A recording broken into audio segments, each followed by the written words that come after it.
Please take your seats. The show is about to begin.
And here's the twist.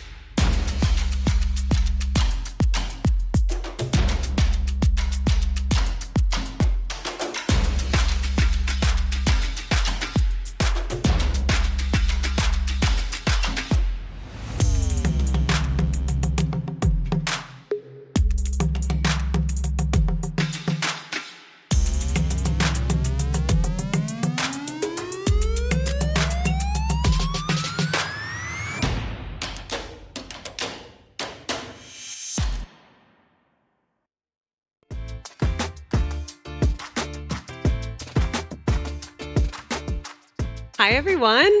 Good morning. Welcome to day 2 of Axios House at South by Southwest. I'm so excited for today. I'm having a conversation this afternoon with Jenny's Ice Cream founder, Jenny Britton, at Axios House later today. I hope you guys can stick around and see that. I'm Nicole Cobbler. I'm the Axios Austin reporter based here. I write the newsletter with my colleague Asher Price. It's totally free to subscribe. I'd love it if you did. It's at axios.com/Austin. Thank you to those of you joining us here in person and everyone watching on the live stream. You can catch all of our programming and coverage at axios.com/events. Please also follow along with the hashtag Axios House on socials. So it's amazing to be back here in the space for Axios House. Last year we hosted conversations with Chelsea Handler, Will Poulter, to name a few. And yesterday we had Serena Williams here. South by Southwest started in 1987 with a few hundred people, and I'm just really amazed at how much it's grown. This is my favorite time of the year in the city. And this morning we will have some great programming to explore the power of TV and film and how it shapes cultural norms, especially when it comes to health and wellness. To get us started, please welcome Axios media correspondent Sarah Fisher to the stage. Thank you, Nicole. Good morning, everyone. Welcome to day 2 at Axios House. Thank you so much for joining. We've got an incredible day of programming. Do we have any Breaking Bad fans in the house? Hands up, a bunch. Well, we've got a fun surprise for you. I had a great conversation with RJ Midda, an actor and philanthropist who played Walter White Jr. in Breaking Bad, and he has so much to say about this conversation around health and entertainment, the intersection between how Hollywood is managing the portrayal of people who have health conditions. It's an incredible conversation. He wasn't able to make it here in person because he's doing a lot of activist work right now, but he was so gracious to lend us his time. So please enjoy the conversation that we had with RJ Midda. Hey everyone, I'm Axios' media correspondent, Sarah Fisher. And by the time this interview airs, we will officially be deep in all of the South by Southwest festivities. We are so grateful to have been able to record this interview ahead of time with a very important guest who unfortunately couldn't make it to the Axios House in person, but has so much incredible information to give to this topic. I'll be speaking with actor and philanthropist RJ Mitta about the role of media in shaping society's approach to health and wellness. RJ, welcome and thank you so much for taking the time and joining us today. Well, no, thank you so much for having me. I'm a firm believer on this topic, and I love discussing this kind of nature. We are very passionate about it too, and especially at South by Southwest. There's so many important conversations that are happening, but this is one that we wanted to prioritize. And you are just such an incredible role model for so many people.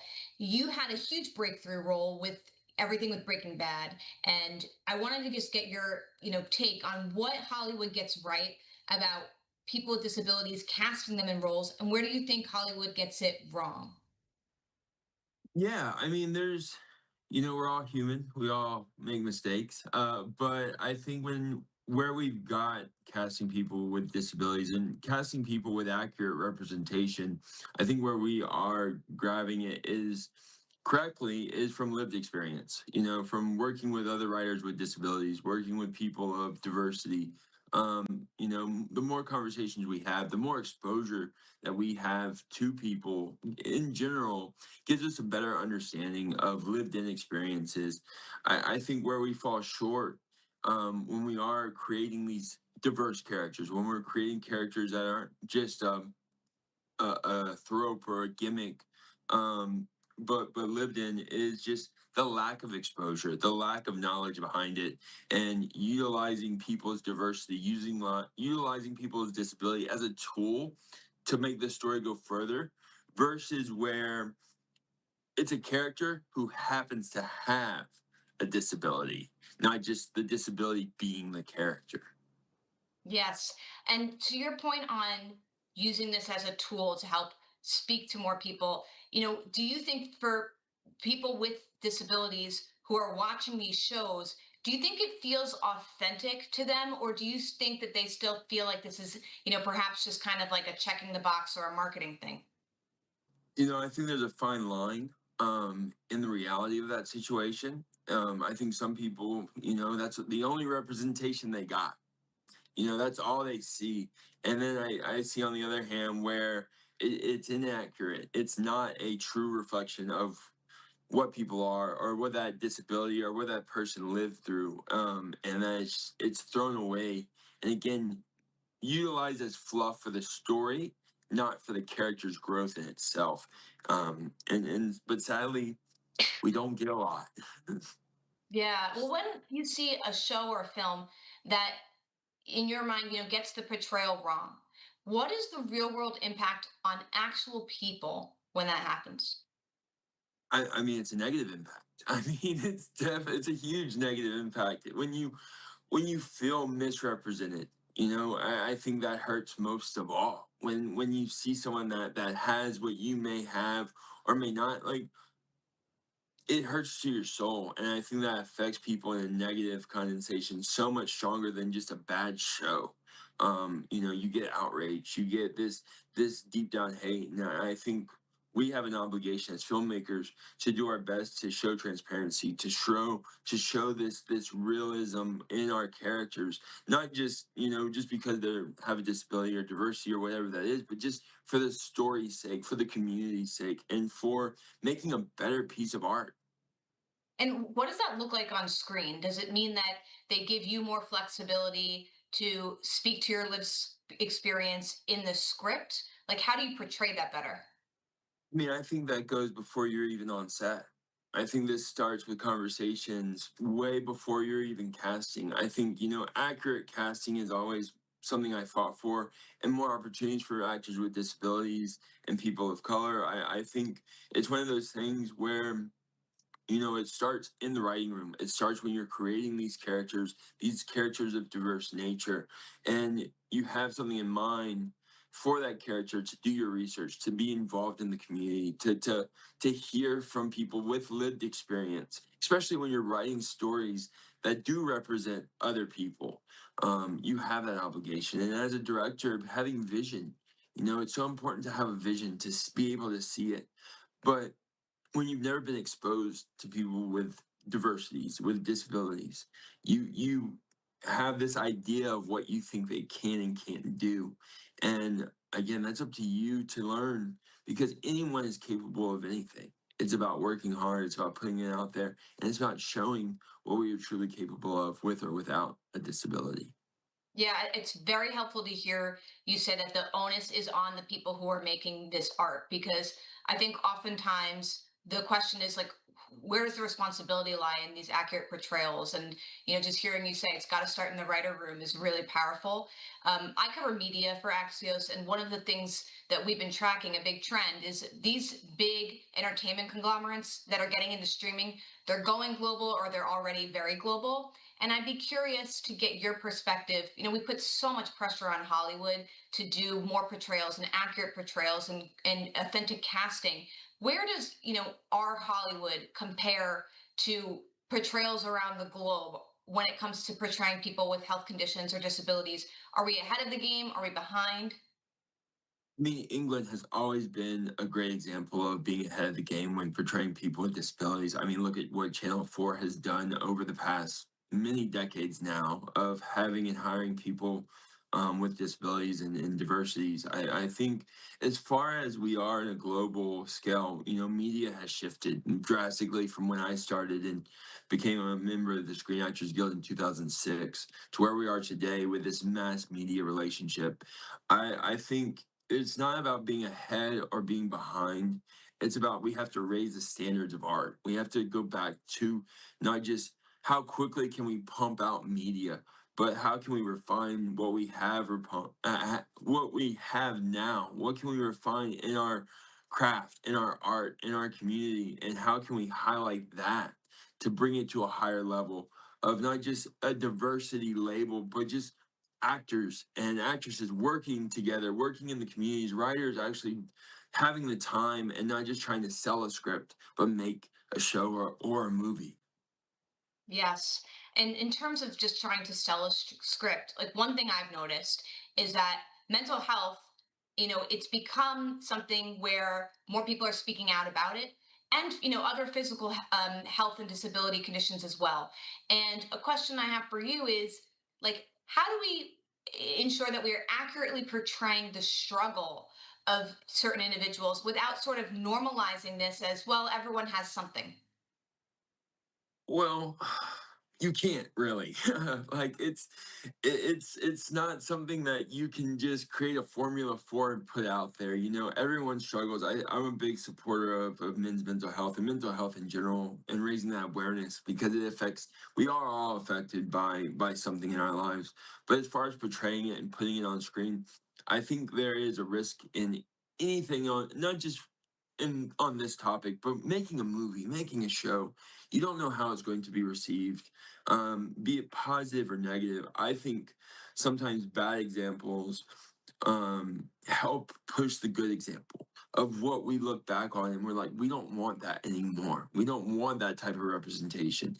And being able to launch that forward, and this is the type of media, this is how we portray, depression or mental health, or how wheelchair users actually get around and be utilized on screen. And it's trial and error a lot of the time, and we only realize what happens after we go, what have we done? And I think that's kind of the trial and error phase that we're still in today.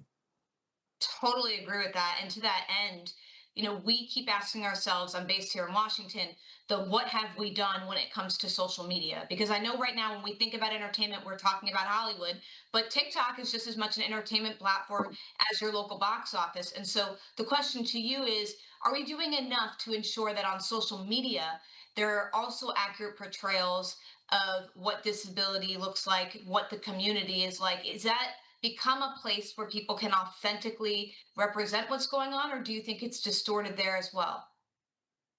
I think it's distorted everywhere.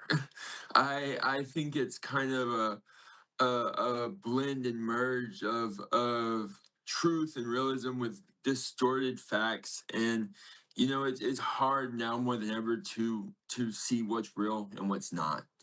Especially with AI being such a big factor in so many people's lives.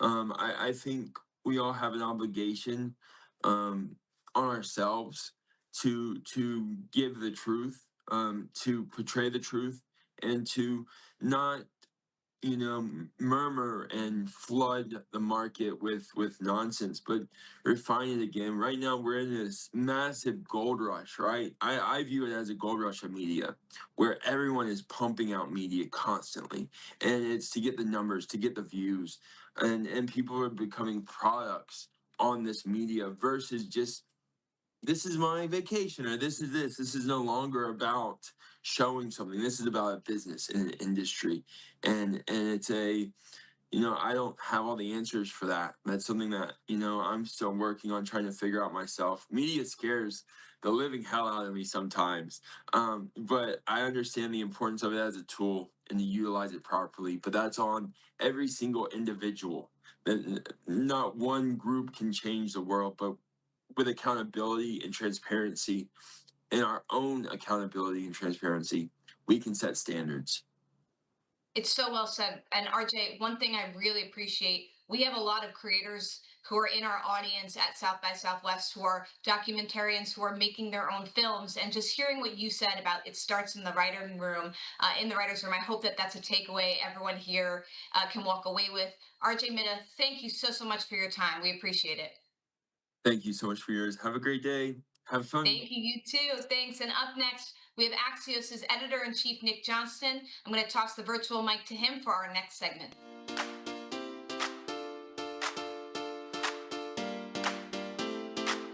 Thank you, virtual Sarah, wherever you escaped to. Hi, I'm Nicholas Johnson. I'm the publisher of Axios. Sarah gave me a little bit of promotion there. You may be asking, what is a publisher? Well, he's the kind of guy who wears a suit to South by Southwest. This is our fourth year here with Axios House in Austin, and we're so grateful for all of you joining. And we couldn't be here without the support of folks like you who have chosen to join us, and of course, the support of our partners. Nothing we do at Axios is possible without the support of our partners. Hosting great events like this, the investments we're making around the country, including right here in Austin for the Axios local journalism. And so we're very grateful for the support of our partners, and especially today for Harmony Biosciences, which made today's conversation possible. And so I'm very excited to welcome to the stage for a view from the top chat from Project Sleep, the president and CEO, Julie Flygaard. Julie, welcome to Axios House at South by.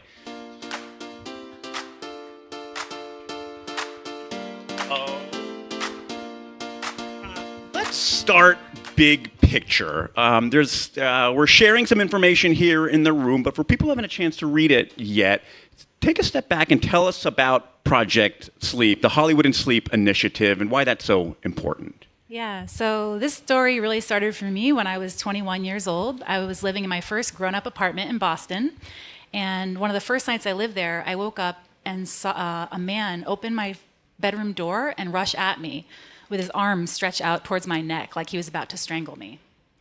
And I struggled. I wanted to kick him, run away, but I couldn't move. And then I realized he wasn't there. There was no burglar. A few weeks later, something else strange happened. I was laughing at a joke and my knees buckled under me.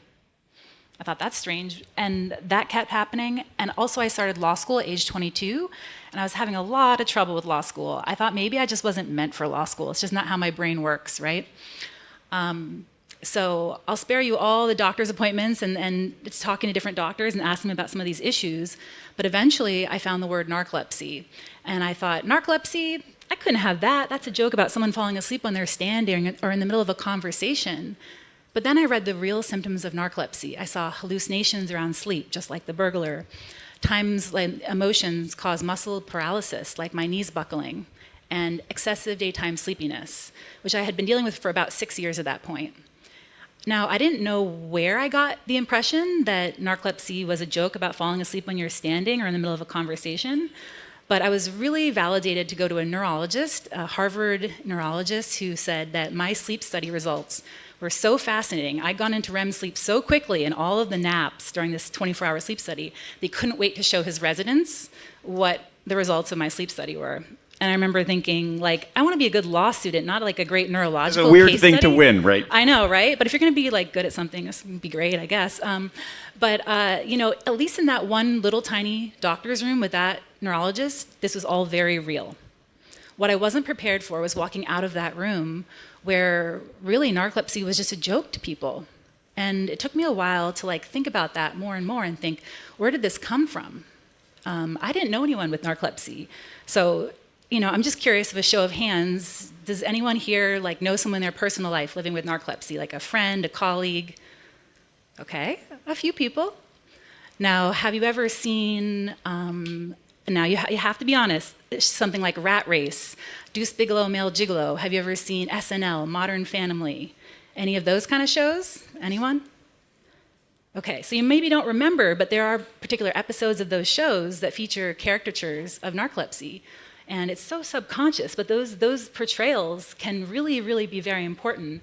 You know, and you think of this in other areas, like Will and Grace, you know, that show. There's been research to show that Will and Grace was especially impactful for reducing prejudice of people that didn't know people in their life that were gay. And so I think, you know, these portrayals, especially because not everyone knows someone with narcolepsy or with a sleep disorder, what if the only person you know is a character? Those characters become really important. I mean, it's like so much of South by is like the impact of culture, right? It's like how much music and movies and television shows and social media can impact how we think about that. And it's almost like we don't realize the impact of it. And I see, it sounds like you went on a journey yourself as someone's like, no, I know the truth of this, and now I'm trying to compare it to the fiction. So how would you, with that understanding, how would you shape the narrative, right? Like how could culture better tell this story? Well, I mean, I think sleep is really, really fascinating. We sleep a third of our lives, literally.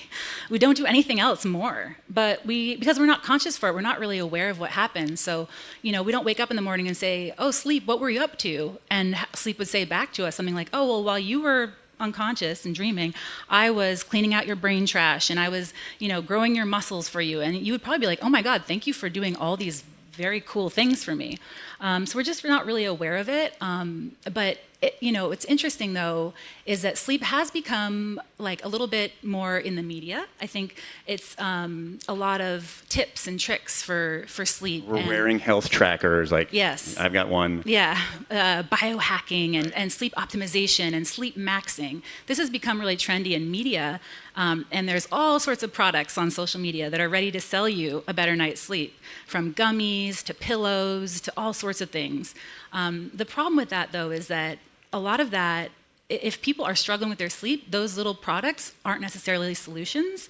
It's kind of like this unspoken thing, I think from the media and all these products and consumerism, that for a lot of people, the foundations, that basic sleep structure isn't working, whether it's neurological or a breathing disorder like sleep apnea.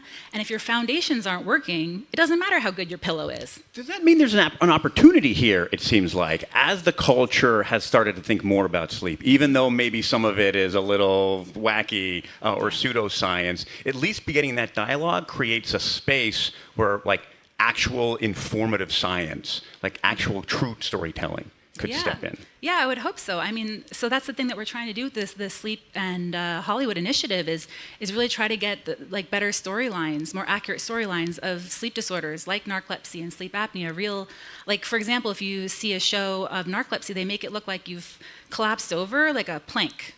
So, you know, I like to say, well, people with narcolepsy still have knee joints. So if you were to fall, you would actually like buckle your knees. You wouldn't fall like a plank and get a concussion, you know.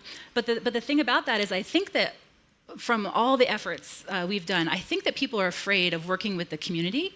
They almost think that we're going to make it less interesting, or we're trying to like, you know, this angry mob out to get them as creators. I wrote a book. I love storytelling. You know, I think what they don't realize is actually it could be more interesting. Like the real condition of narcolepsy is totally fascinating.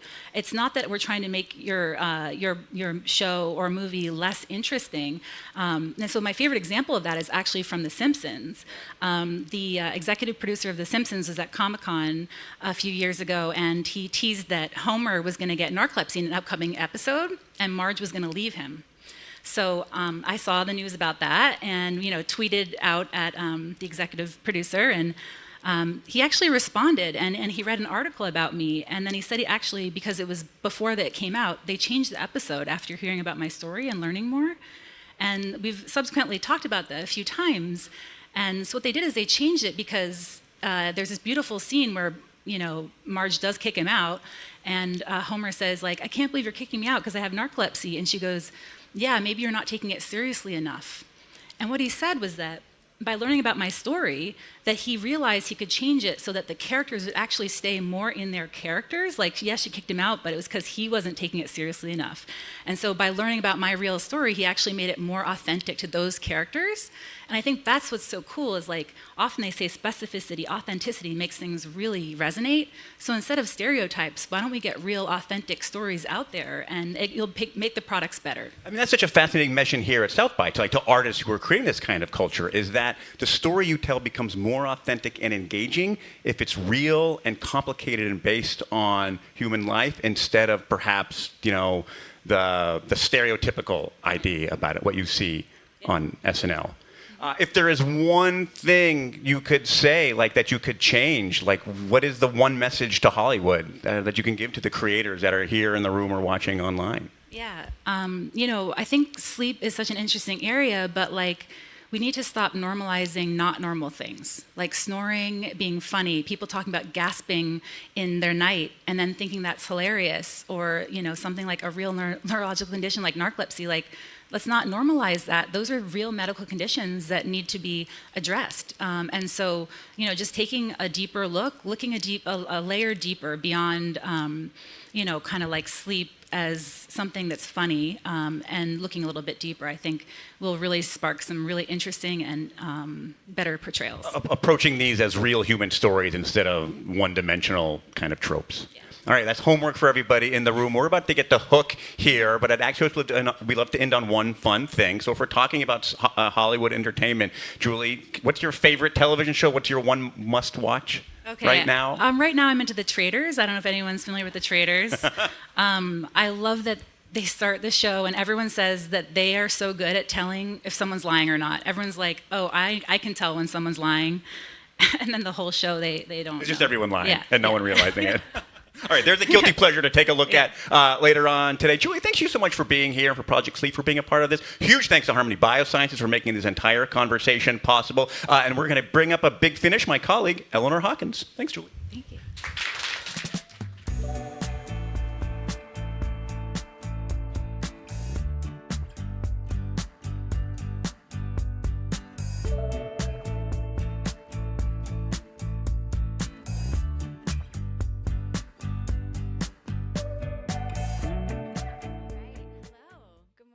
I'm Eleanor Hawkins. I'm the author of Axios Communicators, which is a weekly newsletter all about the topics and trends that impact how business leaders, brands, employers communicate with their different stakeholders. And a huge piece of that is the media, is the narrative, and how things are portrayed. So I'm really excited to have this conversation with you here today. We are going to welcome our final guest for this stage. Please join me in welcoming Texas Oncology Executive Vice President, Dr. Deborah Patt.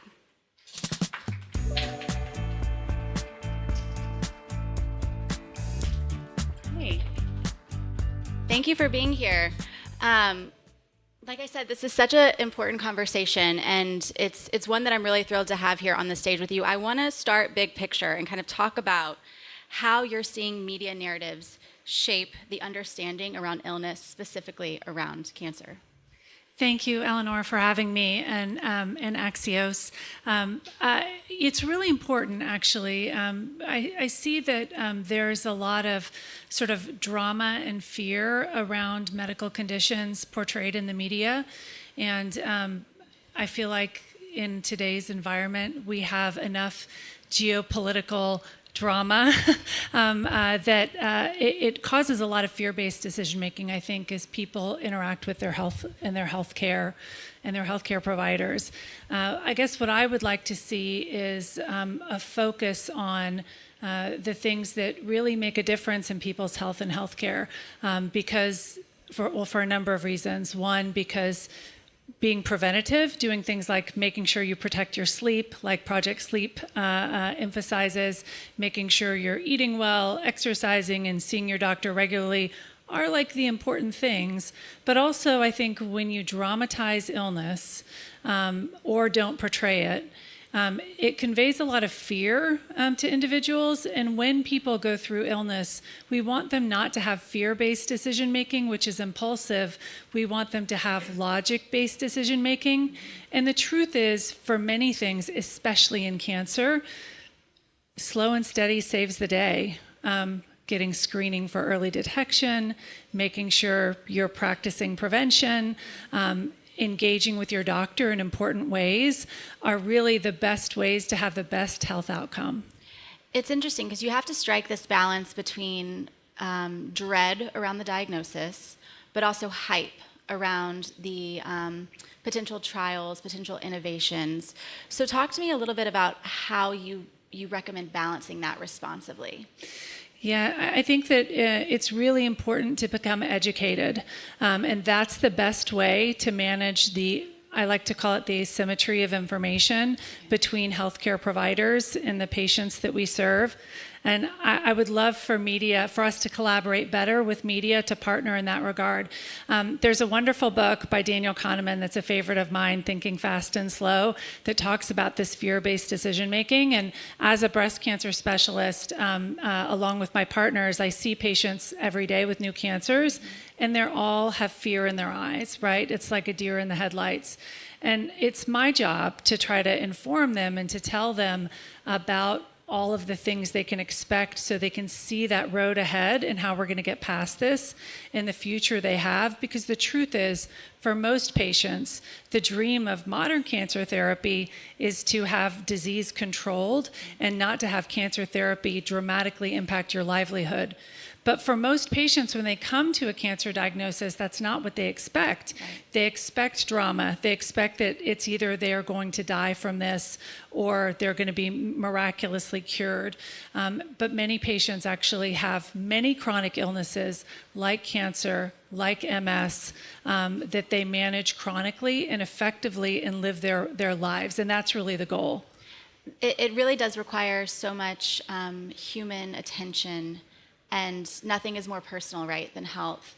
There was a story that I read in the Austin Statesman about an interaction that you had with your stylist, your hairstylist. Could you tell the audience a little bit about that? Sure. So I've lived in Austin for 20 years, and I have had the same hairdresser for more than 15. And one time, it was about 3 years ago, I went to go and get my hair cut. And she told me that she was really tired. She just had COVID. And she said, Dr. Pat, I think that I have long COVID because it's been a few weeks and I am so tired still. Should I really admire your energy? Which I do have a lot of energy. People do tell me that. Should I really admire your energy? And I just have trouble. I'm having a lot of trouble because I'm tired. And I noticed that I've been bruising easily. And it's an unfortunate challenge that I have in life, that I insert myself all the time in people's lives in ways that maybe I shouldn't. And I said, Kathy, it could be just that you're tired and you could have long COVID, but you really need to see your doctor. You need to get some blood work done. You could have acute leukemia. And in fact, she did have acute leukemia. But what was her reaction in that moment? Was it that fear that you're used to seeing? So hers was interesting. It had not occurred to her because, I think being young and healthy, you just think you're going to get through everything, right? Because being young and healthy, you sort of think that you're invincible and you'll just get through it.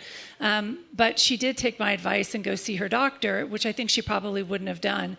And she actually probably would have died because she was in a very dire state at that moment.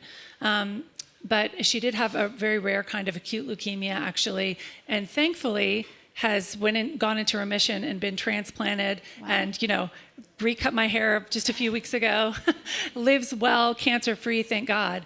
but only really because she ended up going to see her doctor and ended up being able to have labs to diagnose it, and has a wonderful story. Now, her healthcare story, like many with cancer, isn't over. She, like many, will always require healthcare follow-up and attention to detail of her healthcare because of this journey that she's had. But I believe her story will be one filled with a long, healthy life. That's great. Well, she really is lucky in that she has you as a client. Not everybody does, right? And we're seeing more and more people turn to AI and chatbots to help with diagnosis. People have been going to WebMD and using the internet to self-diagnose for a long time, but AI is changing the game. How are you seeing folks do that responsibly? What is your opinion of chatbot diagnosis? Yeah, it's a great question. I would say the use of AI and also social media and how it influences health today is really interesting. And I would say with AI, I think actually there's a lot of nice things about it. Most people actually inquire ChatGPT or another chatbot prior to going to see their doctor about a serious condition. And that can be really helpful.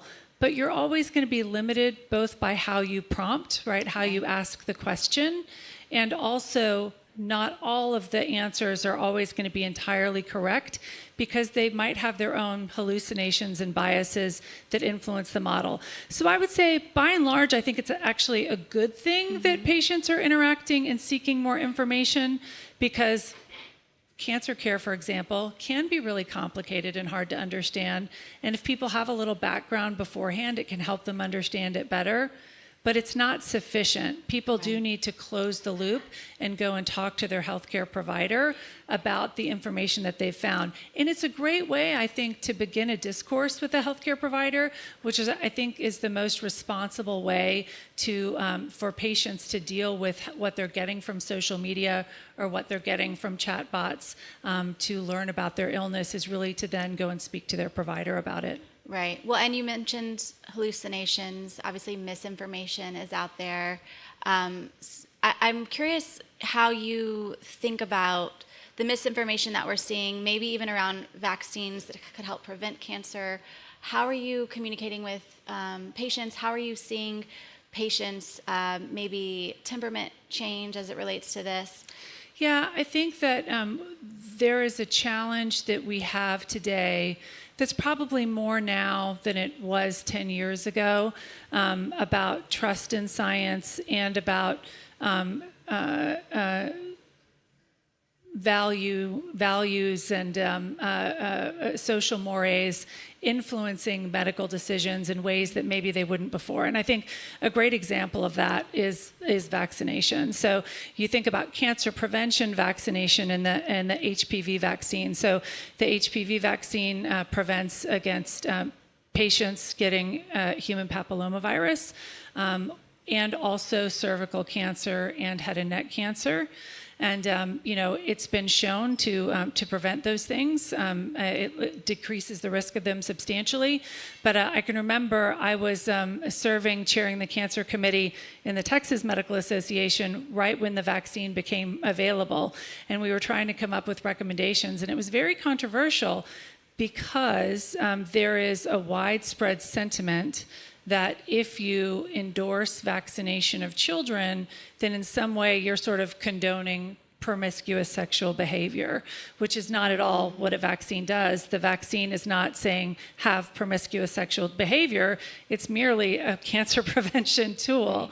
And so I think that we need to make sure that that message is clear as we think about the role of preventative care, be it vaccinations for COVID or for human papillomavirus or for other things, that we make sure that we stick to the facts of the science. People might have their own judgments and they may choose to do things or not because of their own judgments, but I think the medical conversation really needs to be focused on the evidence. And we really, I think as doctors, we need to collaborate better with media to try to make sure that we tell that message effectively, because our public health has an impact on our public health, and we are not as well as we could be with the wonderful medicine that we have. I will say, you think about all the wonderful ways in which cancer has evolved because of the incredible investments in innovation. We really are better at treating it than ever. But sometimes the best innovation doesn't get into the hands of patients because of issues related to patient access. And some of those things are because of cost, some of those things are because of insurance, but some of those things are because of social mores and judgments that they don't clearly understand the science. And so I feel like we can collaborate better to do a better job at making sure the science information out there is accurate to allow people to make informed decisions. Well, we're so grateful to have you here on our stage. Thank you. Please answer our calls. We will tap you all the time for your expertise in our reporting. I want to leave the audience with a few action items. So as they think about this, as they think about health, what are maybe 3 tips they need to keep in mind to keep themselves healthy and That's a great question. So I would say healthcare actually isn't complicated in terms of what you prevent, right? Doing the simple things like getting adequate sleep, making sure you have a healthy diet. I love Michael Pollan's recommendations: eat food, mostly green, not too much, and making sure you get regular exercise. And then talk to your doctor. Make sure you are seeing your doctor if you have concerns, and also for preventative maintenance. Cancer is increasing. 1 out of 2 men in their lives, 1 out of 3 women in their lives will have cancer, and finding it early makes all the difference. Even among young adults, actually, cancer among young adults is increasing at a rate of 1% to 2% per year. It's one of the reasons why we changed screening guidelines for colorectal cancer from 50 to starting screening colonoscopy at 45. So please talk to your doctor about how you prevent illness. And if you have a concern because of something you hear about on social media or you learn about from friends, please talk to your doctor. All right, we'll leave it there. Thank you so much for being Thank here you. with us. Thank you all so much. Please feel free to stick around, enjoy some light bites, mix and mingle, and we hope to see you throughout the weekend. Thanks again.